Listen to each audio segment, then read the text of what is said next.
Okay, welcome back everybody. Let's see, what do we got here? We have the eyes completed, and to continue with our project, we have all this done. We have our subcomponents done. We are now ready to make our mini tank. Now that we have everything that supports the device, we can now make the device. Cool. Now, I want to actually make it roughly the same functionality as this program that came with it for now, just for this tutorial example or whatever. This, like I say, this program functioned. It worked. It operated. The way the tank runs with this program, it actually works. It's just very, very poorly, cryptically, programmer-easy, and programmer-ease, just horribly written, as far as the way it's written. But it does work.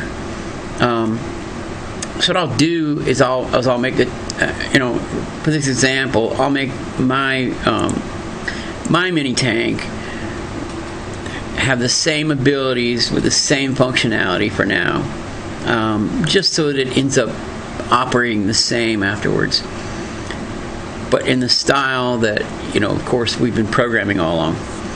So one of the things, because I want it the same, one of the things I need to identify is what this thing is doing and what it needs. And I can say right now that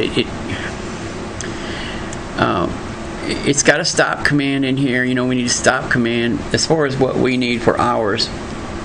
It obviously, it goes forward. I think if you go through the program, I've gone through the main program loop and I've looked to see what it does. It basically runs forward all the time, and then if something gets in its way, it'll stop, and then it'll make a decision left or right, which way to go. It'll turn that way, and it'll continue on. And it has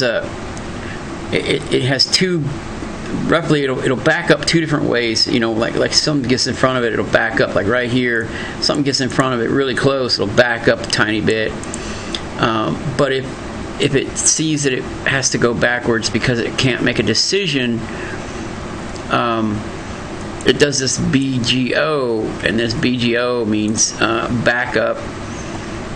It's a backup routine to make it back up, but it turns slightly.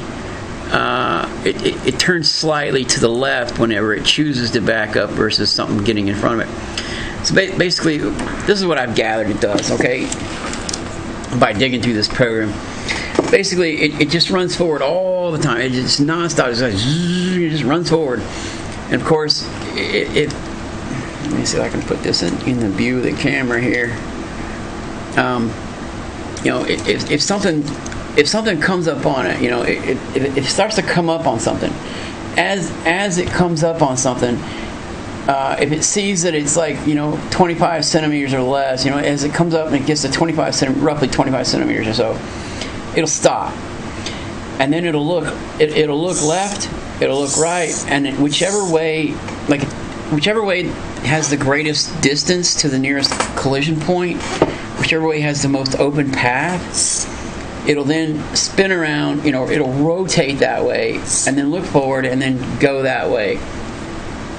Now, if it comes up on something, and it sees that it can't go forward, and it can't go left, and it can't go right, it'll back up a tiny bit. But when it does, it actually twists. It'll back up and turn left just a tiny bit. And of course, then it'll check again, and it'll keep doing this so that I guess it'll work its way out of a corner or something. So we know it does that. Looking at this program, and it does a different backup thing, or it'll back up differently. It'll act differently if instead of coming up on something, if something like suddenly blocks its view, like in other words, it's not coming up on something. Something just boom. It's all of a sudden it sees something really close to it, out of nowhere. What it does is it'll jump back, and when it jumps back, then it'll look left and right and continue on with the same routine that it was doing. So as far as I can tell, our object, obviously, our mini tank is going to need roughly, it'll need a go forward command. We know that, we need to be able to say, hey, go forward, just keep going. And we want that routine to be smart enough to allow it to stop if it sees something. So, we want to be able to command it with very simple commands, and have it, of course, follow the same functionality that it has. So we want to be able to say go forward, and it just goes forward. And of course, if it comes up on something, obviously, I want it to automatically stop. And when it stops, then it needs a way to make this decision left or right. So we need a stop command, we need a go forward command, we need a turn right, turn left command, and we need a jump back command, which is also going to make it jump back and turn slightly. And of course, we need a routine to make it select which way to go before it turns left or right. So that's pretty straightforward. If we have those, if I program those same abilities in the mini tank object using the same format that we've used all along, if I program those exact same abilities, then we can tell this thing to do exactly what this thing is telling it to do. Of course, we can choose after that point, since we'll have those high level commands, we can then just choose to do something else if we want to later. But for now, I'm going to keep, with the same classic format or functionality that it had, just so that, for this tutorial or whatever, just for purposes of aesthetics for now. So let's get started with that. We're going to program our mini tank now. That's the final object in our program. And so let's go ahead and start that. What we need to do is we need to new class, and of course it's going to be exactly like all the other things we've done so far. We're going to call it mini tank. How about that? That's our object. That's the next layer up. And of course, how do we build a mini tank? From a blueprint.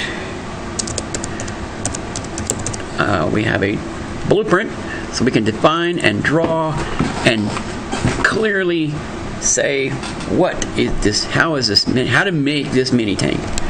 So mini tank, we'll give these the name mini tank and our file names, and we'll hit finish. It will create us a new blank class object.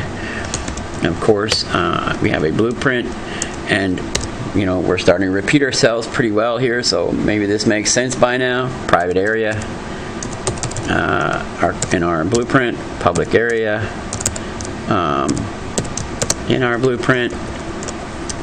We can change the name like we have all the other files so far, unless I missed one. To who created it, Rawze. And then of course I don't like this namespace in the CPP because we don't really use it. Okay, so to get started, let's see, do we need a constructor? Well, let's just put one in there for aesthetic reasons so that we're consistent with all the rest of our project, and we'll figure out if we need it later. So there's our constructor, and while it's still fresh in my head what this thing is doing, I want to go ahead and put down the commands or the public, what we want this thing, the abilities this thing to have. We definitely want it to go forward. Yeah, we want it to go forward. We want it to stop, and we're going to use two P's in the word stop purposefully. Just that's the way I like to do things. Why don't we list it in order? We're going to get a little better order. Stop, go forward, turn right, turn left. Yeah, that sounds good. Turn right. That's what we know the other program has, functionality to do. It has a function to turn, or it has the ability to turn left. That sounds good. It's got that jump back in case something like it's running along and something just drops in front of the sensor, just like whoa, it has this jump back. So let's do that jump back. Let's jump back, and then of course, what else? Yeah, it has to be able to choose. It has to be able to go look left, look right, and then they can make a decision which way it wants to go. So we need a way for it to select new direction. New direction. Okay, that looks pretty good. The only thing I see, I think I see something missing here. I want to know, let's say we tell it to go forward, right? It's just going. All of a sudden something gets in front of it. And of course we want our go forward command to automatically, have the functionality to detect if something's in front of it, and make it stop or, make it react. So, we tell it to go forward and it decides, okay, there's something in front of it, so it stops. We want to know, I think we would want to know if it has stopped. So I think we need to be able to ask it, hey, are you running, or are you moving, or are you stopped? I think that would be good to have. So, and it was stopped would be what, true or false? Hey, am I running or not? Am I stopped or not? So let's make that a Boolean. Is stopped. Of course, that's a question that we can answer. Of course, I don't see a reason to get any data from any of these commands. Actually, just hey, go do those things. So make all those void, the return value or what it's going to poop back. We don't need any poop from it. We just needed to go do those things. Void, and then select new direction. Same thing. It's going to select. I'll just have this similar to this, the way they did it, where when it selects a new direction, it goes ahead and on its own turns that direction and does what it's about to do to select that direction, literally. That looks pretty good. Now, to get this thing to operate, we need its subcomponents, and its subcomponents are these, the eyes and the tracks. So let's include our eyes, and let's include our tracks. Tracks. Oh, wait a minute. Tank tracks. There we go. And of course, in a private area, we need a set of eyes and a set of tank tracks. So from those tank tracks or eyes blueprint, from the eyes object, eyes double colon, hey, something in the eyes object. How about from this blueprint, I want a set of eyes. That looks good. And then from the tank tracks object,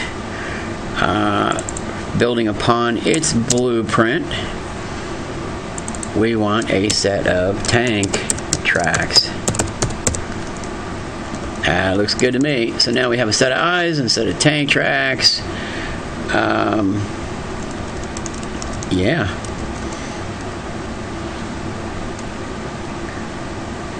There's a couple of things that we need to determine, or we need, a couple of properties that we know about. And looking at this, during this decision logic here, the decision logic is actually taking place here in this detection routine in the original program, and they're using two pretty distinct values. They're using a 10 and a 25 for distances. This 10 one actually is what makes it jump back, and the 25 is say, hey, I've come up on something, I need to stop and make a decision, do whatever we're going to do. So I think we should define those as, I think we should define those as enumerations so that we have them. So let's make an enumerator with a context, and in that context, why don't we say, if something jumps in front of it, it's going to be we'll just call that blocked, path blocked, pathway blocked, distance There we go. Equals 10 for 10 centimeters. And of course, if it starts to come up on something, when you're approaching something, you're encroaching it. So I think that would be a good word, encroaching. C-R-O, encroaching, A-C-H-I-N-G. Maybe I spelled right. I don't know. I guess I could look it up later. Encroaching distance. Yeah. And we'll make that equal to our 25, just like the other program, or the original poorly written, very functional, or this is functional, it works. Poorly written program works. And of course, since our eyes are going to be straight ahead most of the time, I think we should maybe put an enumerator for whether or not our eyes are straight ahead, I guess.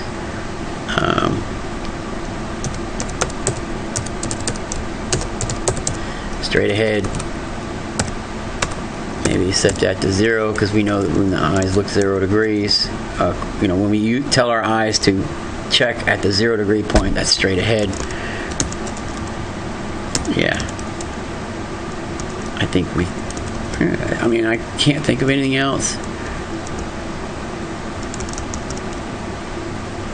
Yeah, not at the moment anyways.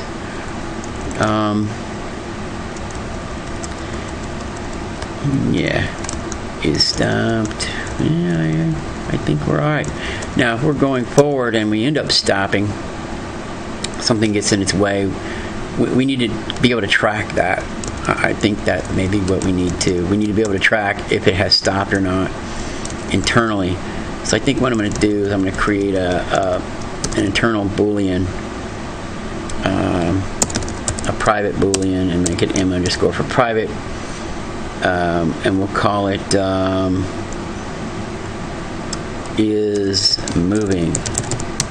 How about that? That way it's not the same name. Is stopped will be, hey, are you stopped or not? And is moving is, yes, I'm moving, or no, I'm not moving. So we can say is stopped, are you moving or not, and return that. Yeah. I think that'll work. Just trying to think ahead. I can't think of anything else.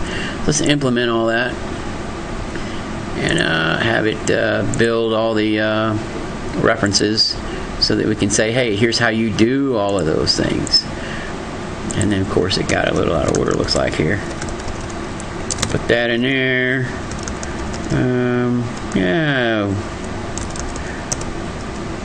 Now, upon the creation of our blueprint, hey, by the way, we don't really need any info in, but we can say, by the way, upon creation of our blueprint, since we have this logic, this is moving, I think we need to set that.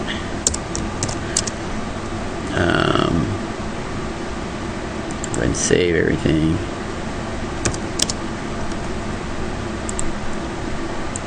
Let's see, we need to set. I made it a. No, it's not. It's not a function. It's a variable storage area. There we go. That's what happened. We can just set is moving, or preset it when this thing sets the. When somebody builds one from the blueprint, we need to establish the condition of is moving, and of course, is moving is going to be false, because it's not moving yet. So there, upon blueprint creation, predetermined that we are not moving yet. And of course, this one's an easy one. Blueprint. What the heck happened there? Oh, I guess it made a function out of my variable because I had parentheses after it. There we go. That was a mistake. There, now we fixed it. Is stopped. That's an easy one to do. Return m_ is moving, but if it's moving, that means it's not stopped. So we need to go no, the inverse of if it's not moving, then we say yes, it has been stopped and return true. But if it is not moving, if it is moving, then we're going to say no, we are not stopped. So that fixes that. And the command for stop. Well, we have we have a set of tank tracks. How about that? And we say tank tracks. And of course, are they private? Did I put M underscore? No, I didn't. I need to fix that. M underscore. There we go. Now, how do we stop? M underscore tank tracks dot set motion. And of course, we have the tank tracks object. And we have some definitions we can go off of. Stop. Look at there. That will stop us. And of course, tank tracks go forward. We want to say tank tracks forward. Now, we need some logic for this. We can't just leave this like this. And of course, select new direction. Now, let's work on go forward while we're here, since we're at it. And because more than likely this command is going to be run in the main program, in the Arduino loop, more than likely, or I'm going to assume that.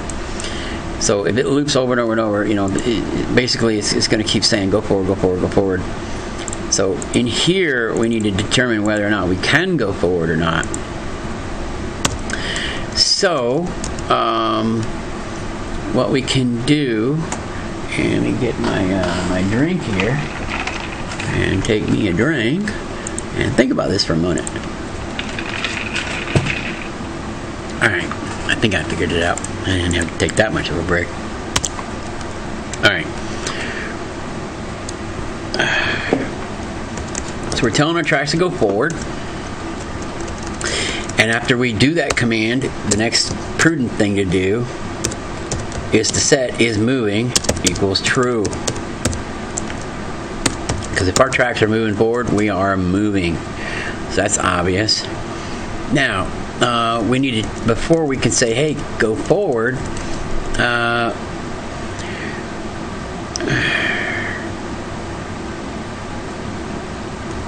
before we can say go forward, we need to check to see if there's anything in front of us. Is there anything out there? By looking straight ahead. So our eyes, we need our eyes to look, our private member, get collision distance,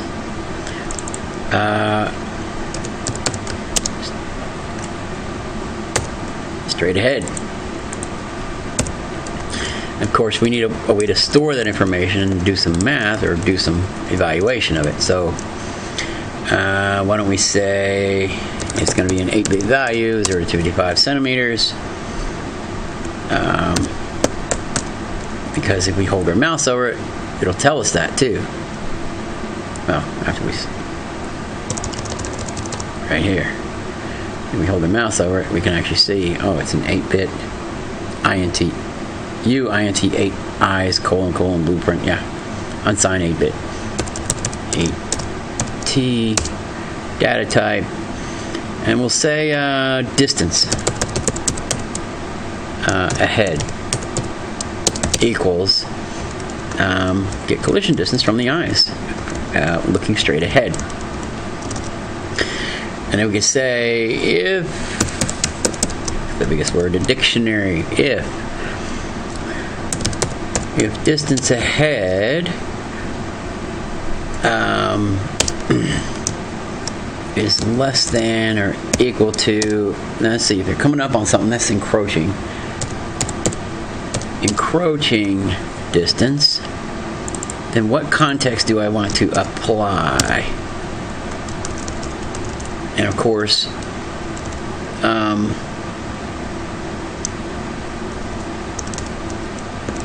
really all we need to do is stop. That's really all we need to do. Is just stop.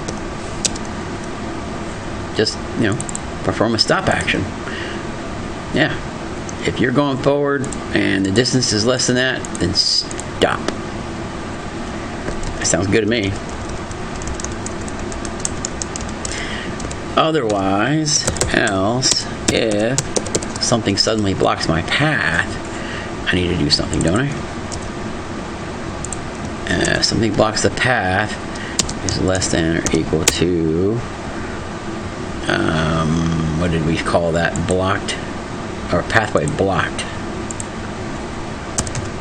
Pathway blocked, distance. Then what do we need to do? Well, according to this other program, it does this little jump back thing. So we can say, jump back. Yeah. Now, I think that takes care of it. I think that's simple enough. Now we need to set is moving. If we stop, is moving needs to be false because we're not moving. So that'll take care of that. And of course, our jump back routine actually makes it jump back and stop. So our jump back routine. And how they do the jump back routine is that they of course we need to go reverse. So we'll say here, go reverse. And of course, I think they jump back for about 0.6 seconds or so, 600 milliseconds. It shows it right here. Where's that jump back? Here, right here. No. Here's the jump back. So they jump back for 0.2 seconds. You see that right there? Move backwards 0.2. So let's give it 0.2, 0.3, something like that. We'll just use a delay. Delay like they did. Delay 200. Here we go. And yeah.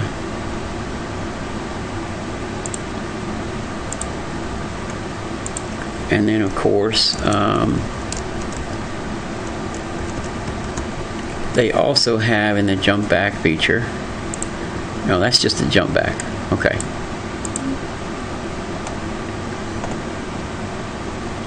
In the jump back feature, it also turns slightly. So we want two different routines for that, or one? Well, the original programming, if pathway is blocked, it just jumps back. I think that, yeah, that'll work.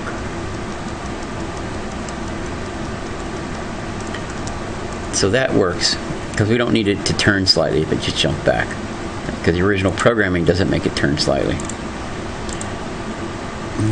Anything else?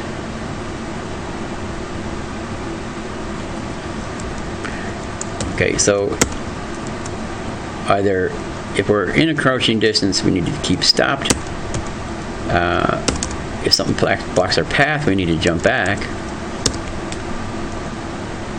Else, otherwise, under any other normal conditions, if there's nothing blocking our path and we're nothing encroaching, we need to just keep moving. I think we did it. I think go forward would work quite well. Now, turn right, turn left. Let's do turn right. Turn right. Now we have a set of tracks.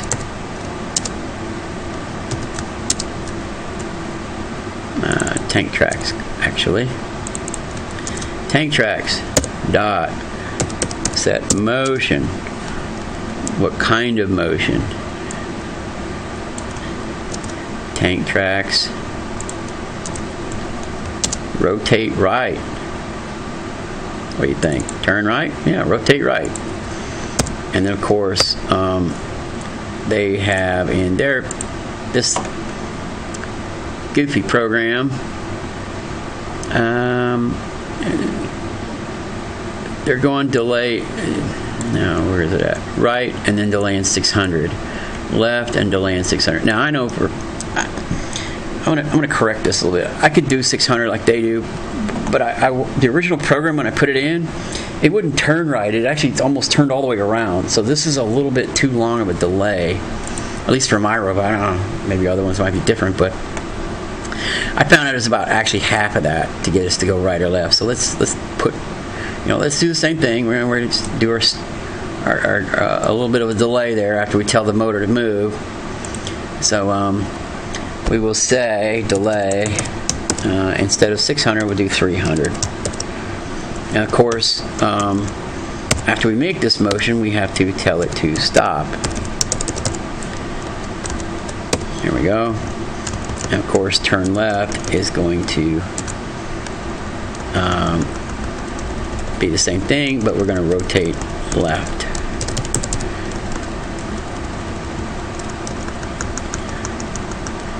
That looks pretty good. And then what else we have? Select new direction. Now, select new direction is a little different. Selecting the new direction. How are we going to do that? I guess we'll have to figure it out. Let's see. To select a new direction, we need to first stop, obviously.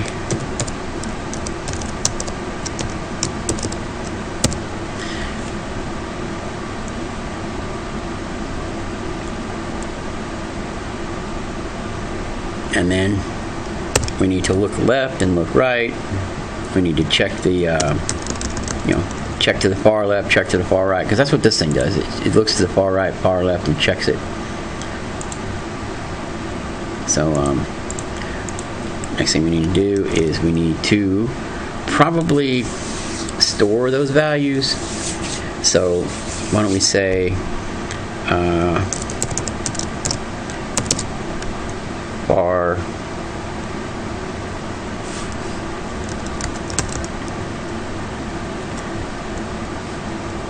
we don't need to stop, actually. Probably going to be stopped already, but why don't we have the ability to select new direction while it's in motion? I mean, shouldn't matter. And we'll say left distance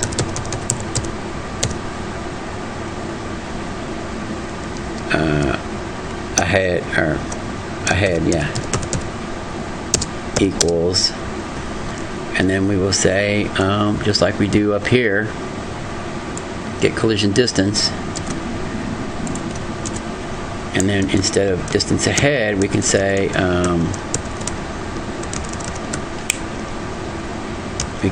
eyes. Did we define that stuff? Yeah. Look far left. How about that? And of course, we need to store or determine the right distance ahead. And we need to say look far right. That looks pretty cool. And of course, if one is less than the other, left distance ahead is less than the right distance ahead, then apply some context. That's kind of annoying moving off the bottom of the screen there. There we go. What context do I want to supply? What context do I want to apply? I would say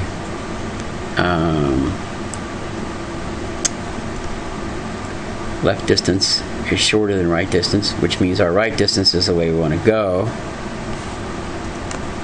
I want to word it the other way so we don't have to think backwards all the time. Left distance is greater than right distance, then I want you to turn left.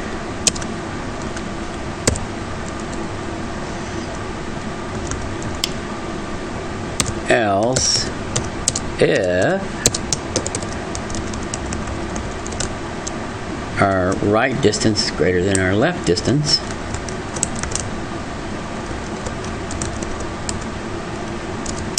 greater than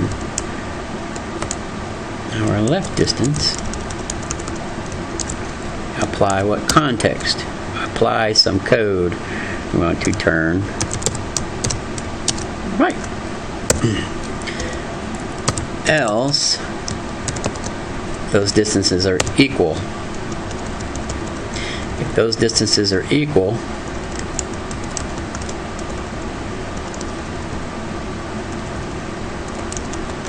then we need to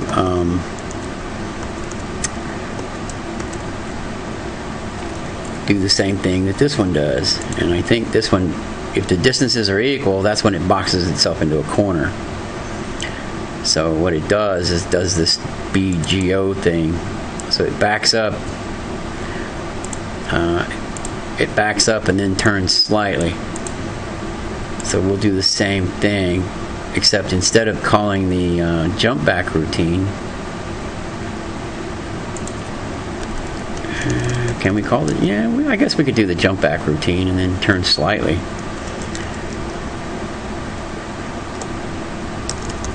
Why don't we do that? We'll just do the jump back routine. Jump back, but we want to actually turn slightly as well. So we want to do a, and they're rotating to the left. Yeah, let's do the same thing. Let's rotate to the left. And then, of course, we are going to need to stop when we do that after we make that rotation. Rotate to the left, and they're saying for 200. That's what they're saying. Or that's what their program says. Left 200. So roughly the same functionality.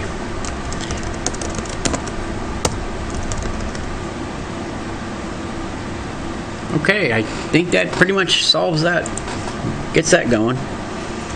Select new direction, we look left and right, we turn that direction if whichever one is has the most open pathway, and if they're both the same amount of open, or they both measure the same, then we jump back slightly and we rotate left slightly, and then we wait, and then we stop again. So that looks pretty good. I like it. That's pretty much the functionality of the original code, source code that came with that thing. That's pretty close. So now we have a mini tank, and yeah, it has the same functionality.